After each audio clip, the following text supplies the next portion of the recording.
عليكم ورحمة الله وبركاته. اليوم درسنا رح نحكي فيه عن جمع الأعداد العشرية. هلأ بداية نحن يعني العدد لما يكون في عندي فواصل في أجزاء من 10 أجزاء جزء من 100 جزء من 1000 إلى آخره. بداية رح نعرف إنه شو هو العدد العشري. بقول إنه العدد العشري لما يتألف من قسم الصحيح وقسم العشري. هذا العدد القسم الصحيح اللي بعرفه آحاد عشرات إلى آخره. قسم العشري بعد الفاصلة أول عدد من له جزء من 10، ثاني عدد من له جزء من 100، ثالث جزء من 1000 هيك إلى آخره.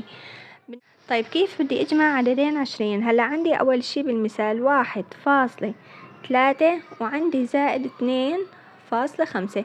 برتب العدد الصحيح تحت الصحيح وقسم العشري تحت العشري. أنا عندي 3 زائد 5 يساوي شقد 8. نزلت الفاصلة.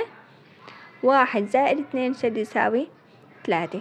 إذن الجواب معناته شقد طلع عندي 3.8.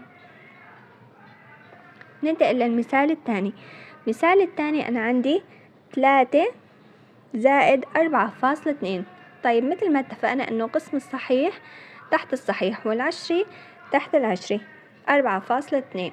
هلأ مشان ما خربط أنا بحط فاصلة وبحط صفر، يعني قسم العشري أنا في عندي صفر، بس بحسن أنا أجمعه ذهنيا، بس هلأ حطيته هيك مشان ما أتخربط للجمع بالنسبة للمبتدئين. كمان بجمعهم 0 زائد 2 حطيت الفاصلة. 3 زائد 4 شقد 7، معناته 7.2. كمان المثال الثالث 5.33 زائد 1.2. هلأ أول عدد أنا عندي إياه جزء من 10 بعدين جزء من 100، أما العدد الثاني بس في عندي جزء من 10. مثل ما اتفقنا إنه بعوض البقية بحط له صفر مشان ما خربط. أهم شي ترتيب الخانات إنه يكونوا تحت بعض. 3 زائد صفر 3، 3 زائد 2 5، حطيت الفاصلة. 5 زائد 1 شقد 6، طلع عندي الجواب 6.53. 6.53.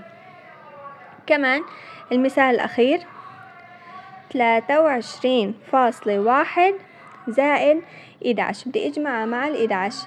كمان الصحيح تحت الصحيح والعشري تحت العشري.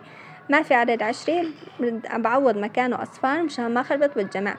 1 زائد 0 1، حطيت الفاصلة. 3 زائد 1 4، 2 زائد 1 3، طلع معي الجواب 34.1.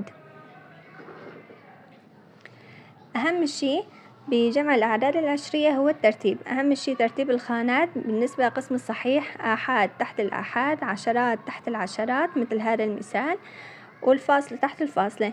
ننتقل للأجزاء العشرية، جزء من 10 تحته جزء من 10، جزء من 100 نفس الشي. وإذا ما كان موجود عندي الرقم بعوض مكانه أصفار مشان ما خربط بالجمع.